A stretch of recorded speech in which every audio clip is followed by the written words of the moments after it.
La joie de l'Éternel est notre force. Comme la servante de Dieu vient de l'écrire, ne regarde pas les chaises qui sont vides.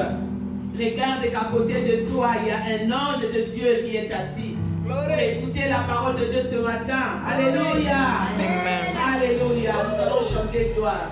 Glory.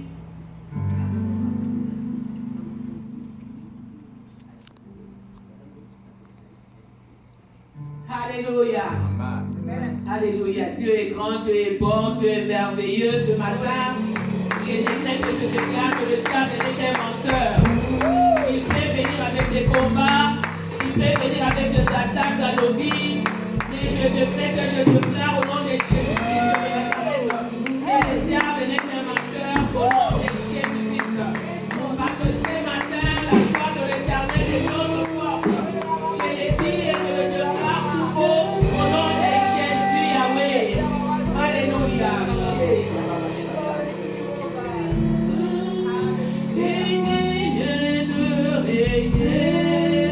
L'agneau est souverain.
de Dieu est souverain. Ce matin, nous sommes venus élever l'agneau de Dieu, l'agneau immolé. Nous sommes venus élever l'agneau sans tache. C'est lui qui est assis sur son trône de gloire. C'est lui qui nous donne la victoire devant l'ennemi. C'est lui qui combat nos combats visibles et invisibles. Les dieux de gloire, les dieux de toute adoration. C'est ces dieux-là que je suis venu élever ce matin.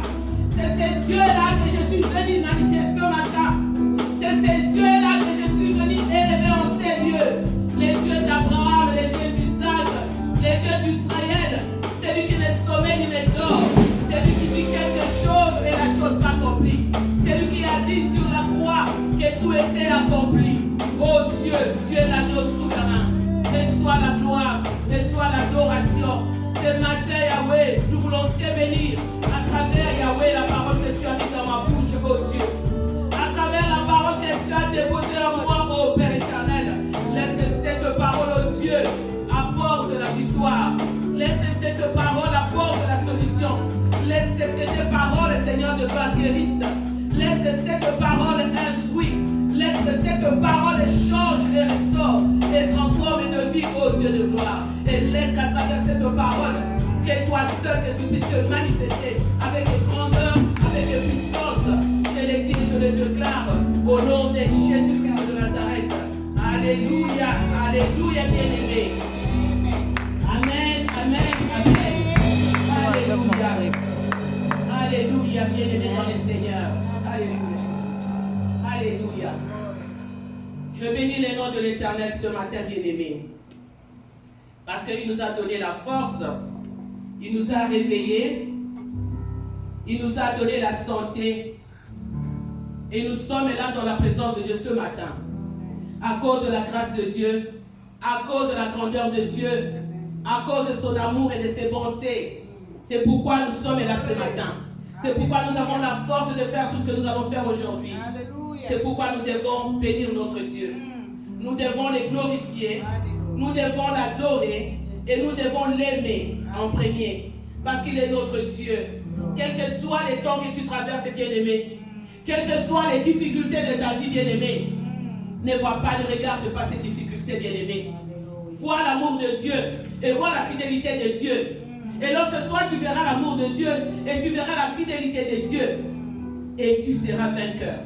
Et la victoire de Dieu viendra dans ta vie. Au nom de Jésus. Ce matin, bien-aimé, je vais parler de la gloire de Dieu. Beaucoup d'enfants de Dieu disent, je vais voir la gloire de Dieu. Je vais voir la gloire de Dieu. Comme Moïse voulait voir la gloire de Dieu. Et ce matin, toi et moi, nous avons ce désir-là dans nos cœurs de voir la gloire de Dieu. C'est manifester la gloire de Dieu dans nos vies. C'est manifester la gloire de Dieu dans nos situations. C'est manifester la gloire de Dieu dans nos maisons, dans nos projets. Nous voulons voir la gloire de Dieu. Comme Moïse a dit à Dieu, Seigneur, je veux voir ta gloire. Fais-moi voir ta gloire. Mais qu'est-ce que ça signifie, gloire? La gloire de Dieu, qu'est-ce que cela signifie, bien-aimé?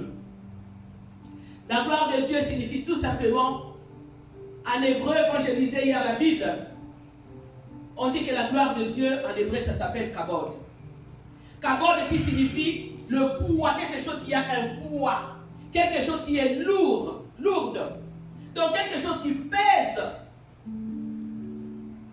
Donc quelque chose qui pèse. Et lorsque je dois prendre maintenant le mot kabod et mettre ça dans la présence de Dieu, dans les contextes spirituels, en rapport avec Dieu, ça signifie que quelque chose qui honore Dieu, quelque chose de puissant dans la présence de Dieu.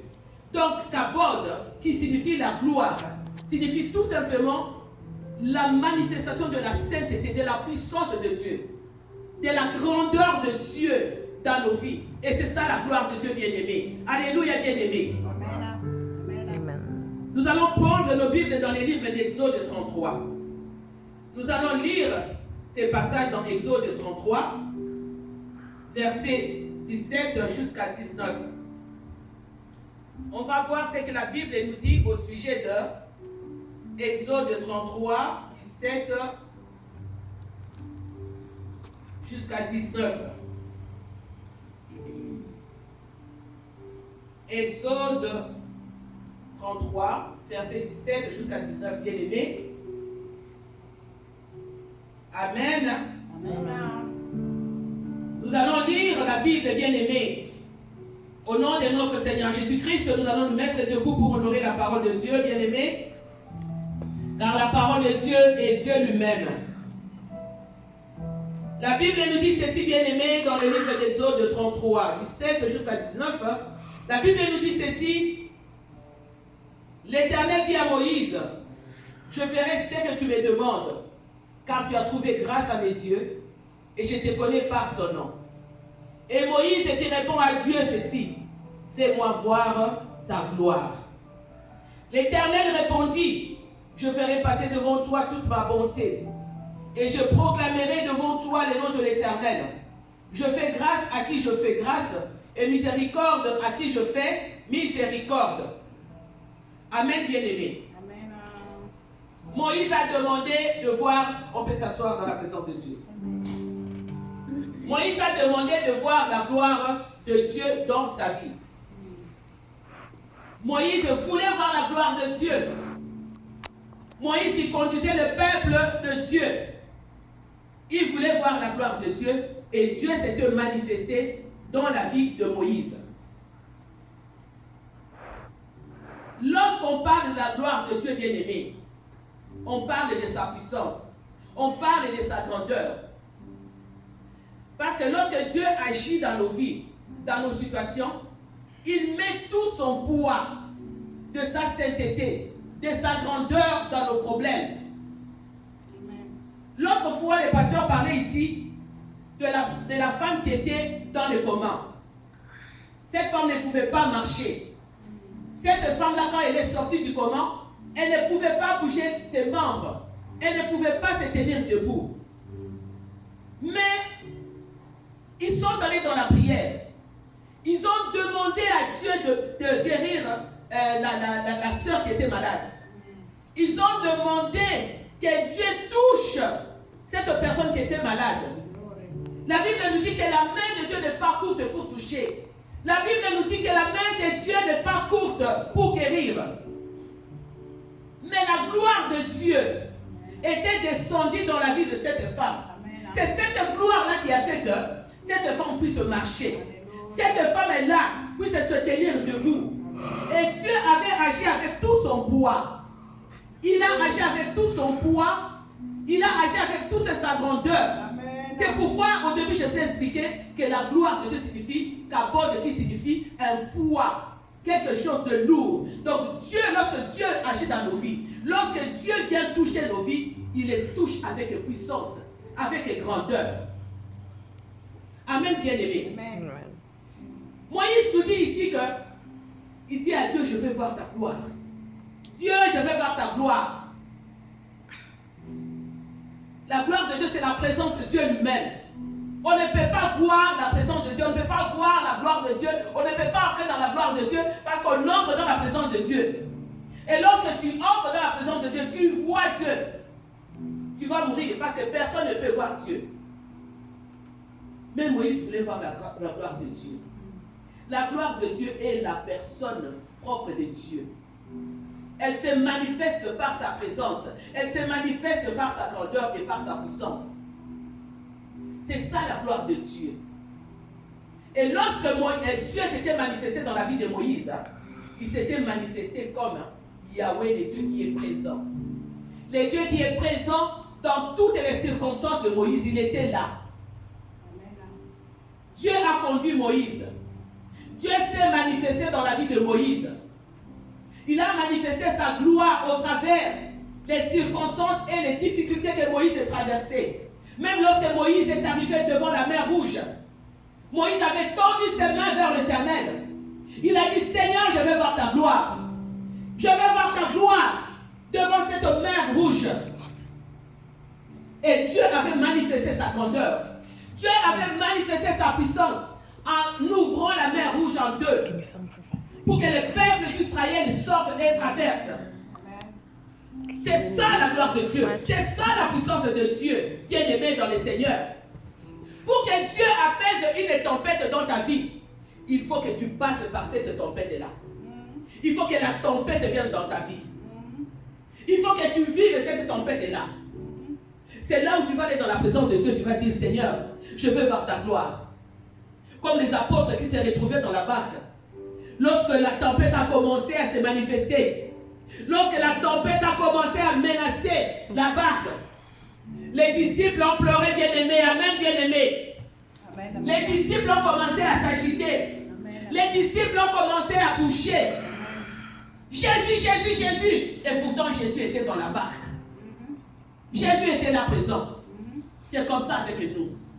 Jésus est là dans nos situations. Jésus est là dans nos vies. Mais nous commençons à nous agiter. Nous commençons à nous agiter. Jésus, Jésus, réveille-toi. Réveille-toi, Jésus. La barque va s'enfoncer. Mais pour que la gloire de Dieu se manifeste dans ta tempête, tu dois passer à travers cette tempête-là. Comme les apôtres ont passé par cette tempête-là. Mais Jésus était là avec eux. Jésus s'est réveillé, il était calme. Il leur a regardé. Qu'est-ce qui ne va pas? Pierre, qu'est-ce qui ne va pas? Ruzik, qu'est-ce qui ne va pas? Jacques, qu'est-ce qui ne va pas? Oh non, non, non, non. Il regarde. Les chaises sont vides. Et qu'est-ce qui ne va pas? Qu'est-ce qui ne va pas? Calme-toi. Il a parlé à la tempête et la tempête s'est calmée. Dieu te donne la force. Parce que la Bible nous dit qu'il nous a donné le pouvoir de marcher sur les serpents et les scorpions et sur toute la puissance de l'ennemi. Dieu te donne cette force-là de parler à ta tempête. Et ta tempête va s'arrêter au nom de Jésus-Christ.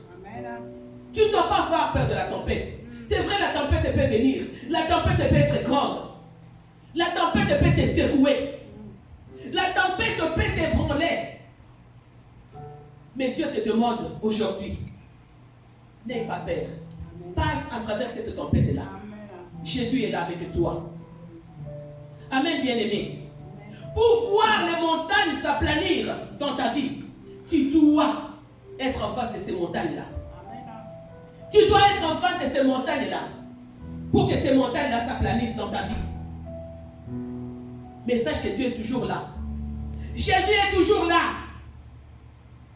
Pour que tu puisses voir la gloire de Dieu, tu dois passer, tu dois être en face de ces montagnes-là, bien-aimé. Et pour que se manifeste la gloire de Dieu dans ta vie, il faut traverser une situation désespérée. Une situation désespérée. Lorsque tu vas commencer à crier devant Dieu, comme je vous ai dit, les apôtres qui criaient devant Dieu, Jésus était là dans la barque avec eux. La Bible nous parle de la vallée de Baca. La vallée de Baca, ce n'est pas un lieu de plaisir. La vallée de Baca, c'est un lieu où coulent les flots de larmes et de pleurs. Ça, c'est la vallée de Baca. Tu es là dans cette vallée-là. Tu traverses cette vallée-là seul. Sans les secours de X ou de Y. Tu es dans la vallée de Baca, où tu ne verras personne. Seul dans tes pleurs, comme Anne pleurait dans le secret, avec son Dieu. Seul dans le désert, seul dans les difficultés, où tu verses cette larme, où ton cœur est dans les désarrois. Seul, mais sans Dieu. Jésus est toujours là, même dans la vallée de Baca. Jésus est là. Tu pleures. Là où personne ne se rend compte de ton problème. Là où personne ne vient à ton secours. Là où personne, quand tu appelles, personne ne vient, personne n'appelle. Mais il n'y a que Dieu qui répond à ton appel. Parce qu'aujourd'hui, laisse-moi te dire que Dieu peut tout changer dans ta vie. Que Dieu peut changer ta situation, bien-aimée. Dieu est capable. Dieu est capable de changer les difficultés en bien. La situation difficile en facile. Dieu est capable de cela, bien-aimé. Dieu est capable de cela, bien-aimé. Lorsque tu lis la Bible, tu vas regarder que dans la Bible regorge des hommes et des femmes qui sont passés par la vallée de Baca, qui ont eu des difficultés comme nous aujourd'hui. Mais ces hommes-là et ces femmes-là ont compté sur la fidélité de Dieu. Ils ont compté sur la fidélité de Dieu, bien-aimé. Et ils ont vu la gloire de Dieu. Ce matin, je suis venu parler à une personne. Je ne connais pas ton problème, mais Dieu connaît ton problème. Jésus connaît ton problème. Jésus est avec toi dans tes pleurs. Jésus est là. Dans tes maladies, dans la situation de tes enfants, de ton mari, dans tes projets, dans quoi que ce soit, Jésus est là. Jésus est là. Ces hommes-là et ces femmes-là dans la Bible n'ont pas baissé leurs bras parce qu'ils comptaient sur la fidélité de Dieu. Cette fidélité qui donne la force d'avancer. Cette fidélité qui donne la force d'espérer. Amen, bien-aimé. Devant un problème, bien-aimé, c'est ton attitude qui compte. C'est ton attitude qui compte devant un problème. Devant une situation, c'est ton attitude. Comment tu prends les problèmes? Ça peut être dur. Ça peut être dur. Ça peut te ronger les cœurs. Moi qui vous parle, je suis là devant vous. Deux fois, avant de venir ici, je fais couler mes larmes. Je passe des problèmes. Je traverse des situations compliquées. Mais je me suis dit, mais bis courage. Mais bis courage, ne pleure pas. Parce que lorsque tu pleures, tu donnes la force à Satan. Lorsque tu te complains, tu donnes la force à Satan. Parce qu'il va être content, il va être joyeux, il va dire, tu vois, je l'ai eu. Je l'ai eu. Mais lorsque tu te retrouves devant un problème, lorsque tu te retrouves devant une situation compliquée et difficile, sache que Jésus n'est pas difficile. Sache que Dieu n'a pas l'impossibilité de résoudre ton problème. Sache que Dieu est capable. Montre à Satan que tu ignores ses problèmes, que tu diminues ses problèmes. Même si c'est un problème grave, même si tu es devant une maladie, même si on te dit aujourd'hui que tu te restes que 2 minutes pour mourir, tu dis, mon Dieu est fidèle. Mon Dieu est fidèle. Je ne mourrai pas, je vivrai et je vais à la gloire de Dieu. Amen, bien-aimé. Tu minimises ces problèmes devant Satan. Et lorsque tu minimises ces problèmes devant lui, tu les désarmes. Tu désarmes sa force. Tu désarmes sa puissance. Demeure dans la gloire de Dieu. Demeure dans l'adoration. Remplace tes pleurs. Remplace tes soucis par la louange et l'adoration. Commence à louer le Seigneur. Même si c'est difficile, commence à louer le Seigneur. Je vous dis que dans la vallée de Baka, il n'y a que de pleurs. Il n'y a pas la joie. Il n'y a que de larmes. Les désarrois. Mais Dieu est là. Amen. Lorsque vous allez les lire vous-même dans Genèse 27, 34-40, là on nous parle de l'histoire d'Ésaü et Jacob. Isaac avec ses 2 fils. Quand Isaac a vu qu'il n'avait plus de force, les forces lui quittaient, les forces physiques, il devait bénir ses enfants. Il a demandé à Ésaü d'aller, nous connaissons tous l'histoire, d'aller lui chercher un veau, une brebis pour préparer, pour bénir Ésaü. Mais qu'est-ce qui s'est passé? Jacob et sa maman ont volé la bénédiction d'Ésaü.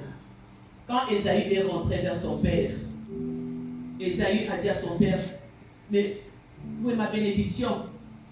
Isaac a dit, j'ai déjà béni ton frère. Je lui ai déjà donné toutes les bénédictions. Bien-aimé, même si le monde te rejette, même si tu crois que tu n'es pas béni par ta famille, même si tu crois que tu vis sous une malédiction, bien-aimé, laisse-moi te dire qu'Isaac a dit à Ésaü, je n'ai plus de bénédiction pour toi, mais il te reste une seule chose, l'épée. L'épée entre tes mains, Ésaü. Cette épée est ta force. Cette épée, tu vas l'utiliser pour dominer ton frère. Cette épée, tu vas l'utiliser pour sortir des jougs de malédiction, de la servitude dans laquelle tu t'es placé. Utilise cette épée, Ésaü. Tu as la force dans tes mains, ma soeur. Tu as la force dans tes mains, mon frère. Cette épée qui est la parole de Dieu, utilise-la. C'est ce qu'Ésaü a fait. Ésaü était fâché contre son frère. Ésaü vivait dans la vallée de Baka. Mais son père lui a dit, bats-toi, car tu es capable de sortir de la servitude. Tu es capable de gagner mieux la vie.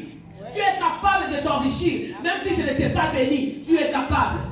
Bien-aimé, tu es capable. Amen. Isaac savait que en Ésaïe, il y avait la force. Il y avait la force de vaincre, la force de réussir.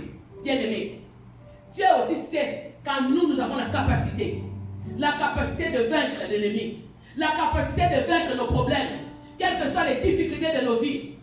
Ésaïe avait utilisé l'épée. Cette épée pour réduire les forces de l'ennemi, pour réduire la haine entre lui et son frère. Cette parole de Dieu, pour apporter le pardon entre lui et son frère, il a utilisé cette épée qui est la parole de Dieu. C'est ce que la Bible nous dit dans le livre d'Hébreux 4:12. Et la parole de Dieu est la lumière. C'est l'épée et la parole de Dieu. Et cette parole de Dieu est la lumière. La lumière qui nous éclaire quand nous sommes dans les ténèbres. La lumière qui nous fait avancer, bien-aimés. Ce matin, je suis venu te dire, quel que soit ce que tu traverses, bien-aimé, utilise l'épée. Cette épée que tu as, bien-aimé, tu as l'épée entre tes mains. Utilise l'épée de la prière entre tes mains. Utilise l'épée de la méditation de la parole de Dieu. Utilise l'épée de chaîne et du courage. Utilise cette épée-là. Et tu verras la gloire de Dieu. Quand tu crois que non, mon dossier est déjà fermé. Quand tu crois que Dieu ne m'entend pas. Mais laisse-moi te dire que ton dossier n'est pas fermé. Le dossier d'Ésaü n'était pas fermé. Parce que lorsque Jacob est revenu vers Ésaü, avec toutes les richesses qu'il avait gagnées sur son beau-père, avec toute la bénédiction qu'il avait, il n'a pas trouvé Ésaü pauvre. Ésaü s'était encore enrichi. Ésaü a même dit à Jacob que je n'ai pas besoin de tes richesses. J'en ai en abondance, que je peux même en donner. Vous voyez comment Dieu l'avait béni. Pourquoi il avait compris la force qu'il avait entre ses mains. Il avait compris l'arme qu'il avait entre ses mains. Cette arme efficace qui est la parole de Dieu. Utilise cette arme-là contre le ruse de l'ennemi. Utilise cela. Bien-aimé dans le Seigneur, Dieu est capable. Lorsque Satan croit qu'il t'a démoli, lorsque Satan croit qu'il est en train de te frustrer, lorsque Satan croit qu'il est en train de te décourager, lorsque Satan croit qu'il est en train de te faire pleurer, il oublie qu'il utilise, que Dieu utilise cette condition dans laquelle tu te retrouves maintenant, bien-aimé, pour t'apporter la victoire. Dieu utilise cette condition de difficulté, cette condition de douleur pour activer, pour faire naître en toi le potentiel qui est en toi pour son plan divin. Amen. Pour ce qu'il a préparé pour ton avenir, pour que tu deviennes plus tard dans la vie. Amen, bien-aimé. Notre Dieu est bon. Notre Dieu est merveilleux. Notre Dieu est fidèle. Les frères de Joseph, quand ils ont vendu Joseph, ils étaient jaloux de leur frère. Ils ont vendu Joseph. Ils ont cru que c'était fini pour Joseph. Ils se sont dit, on va le vendre, il va partir. On ne va plus le voir. Il va être esclave, il va peut-être mourir là-bas. Mais ils ont oublié une chose, que c'était l'ennemi de Dieu. Joseph n'est pas allé dans le pleur chez Potiphar. Joseph n'a pas versé ses larmes, ne s'est pas lamenté. Mais Joseph est arrivé en Égypte, il s'est confié à l'Éternel. Mais il était esclave. De la prison à la gloire. Joseph avait vu la gloire de Dieu. Pourquoi? Parce que Joseph avait regardé la fidélité de Dieu. Il avait fait confiance à Dieu. Bien-aimé. Bien-aimé dans le Seigneur. Même si tu te retrouves dans la vallée de Baca, il y a un prix à payer. Il y a un prix à payer, bien-aimé. Peut-être que tu vas te poser la question, comment puis-je faire pour voir la gloire de Dieu? Mais Psaume 84 nous dit ceci. Si nous lisons Psaume 84, 6, 7, la Bible nous dit ceci dans Psaume 84, 6, 7. Heureux ceux qui placent en toi leur appui. Ils trouvent dans leur cœur le chemin tout tracé. Donc lorsque tu places ta confiance en Dieu, Dieu va tracé de chemin pour toi. Lorsqu'il traverse la vallée de Baca, il la transforme en un lieu plein de sources. Et la pluie la couvre aussi de bénédictions. Si je continue au verset 8, la Bible nous dit, leur force augmente pendant la marche. Et ils se présentent devant Dieu à Sion. Amen, bien-aimé. On dit que même si tu marches dans la vallée de Baca, mais lorsque tu te confies à l'Éternel, comme Joseph s'était confié à l'Éternel, le Seigneur avait tracé 2 chemins dans la vie de Joseph. Et Joseph avait vu la gloire de Dieu. Ésaü avait vu la gloire de Dieu. Parce que Dieu avait tracé 2 chemins. Ils s'étaient confiés en lui. Ils avaient regardé à la fidélité de Dieu. Ils n'ont pas regardé à leur situation. Ils n'ont pas regardé à leurs problèmes. Bien-aimé, il y a un prix à payer dans ta vie. Prends la résolution de te relever. Prends la résolution d'être courageux devant ton problème. Arrête de te plaindre. Arrête. Parce que si tu continues à te plaindre, tu élèves Satan. Tu élèves ton problème et tu diminues Dieu et la grandeur de Dieu. Et la gloire de Dieu ne va pas se manifester dans ta vie. Arrête de te plaindre, bien-aimé. À la place de te plaindre, prie. Et médite la parole de Dieu. Prie et fais confiance à Dieu. Prends l'épée que tu as dans tes mains. Cette épée de référence en Jésus-Christ, qui est la parole de Dieu. Prends la parole de Dieu. Médite-la jour et nuit. Sors de tout ce qu'on a relâché contre toi. Cette parole va te sortir de la malédiction. Cette parole va te sortir de maladie. Cette parole va te sortir de situations compliquées. La parole que tu vas méditer jour et nuit. Réveille-toi, bien-aimé. Réveille-toi, bien-aimé. Ne laisse pas, ne donne pas la place à Satan. Parce que Satan, si tu lui donnes 10 cm, lui, il prend 100 cm. Si tu lui donnes 100 cm, lui, il prend 1000. Réveille-toi. Réveille-toi, bats-toi, bien-aimé, pour conquérir ton territoire et ta destinée. Bien-aimé, des fois, nous passons par des échecs dans nos vies. Mais laisse-moi te dire que l'échec n'est pas la fin de tout. Lorsque l'échec arrive dans ta vie, l'échec veut tout simplement te dire qu'il y avait quelque chose qui n'allait pas. Réveille-toi. Réveille-toi. Réveille-toi pour conquérir ton territoire. Réveille-toi pour détruire les œuvres de l'ennemi. Réveille-toi. Bien-aimé, réveille-toi. Va plus loin que ta douleur. Va plus loin que tes persécutions. Va plus loin que tes pleurs, que ton désarroi. Va plus loin que ton problème.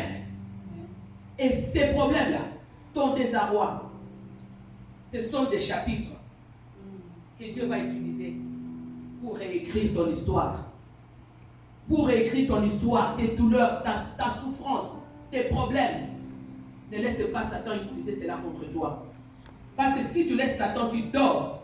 Satan va utiliser, ça sera une arme que Satan va utiliser contre toi pour te détruire, pour détruire ta famille, tes enfants, pour détruire ton projet, ton mariage, ton destinée, ton ministère, pour détruire tout ce qui est en toi. Amen, bien-aimé. Amen, bien-aimé dans le Seigneur. Amen. Je suis presque à la fin de mon message. Mets-toi debout dans la présence de Dieu. Sème dans la foi, sème par la foi en Jésus-Christ. Sème ton temps dans la foi en Jésus-Christ. Sème dans la parole de Dieu. Sème dans la prière. Sème dans la consécration, dans la sanctification. Sème dans la vérité. Marche dans la vérité. Marche dans la présence de Dieu avec sainteté, avec un tremblement devant Dieu. Et tu verras la gloire de Dieu. Parce que la Bible nous dit que celui qui nous a appelés est saint. Et nous devons aussi être saints dans nos pensées et en toutes choses. Et nous verrons la gloire de Dieu et nous sortirons vainqueurs. Que le Seigneur vous bénisse. Alléluia. Alléluia. Gloire, gloire. Gloire. Gloire à l'agneau.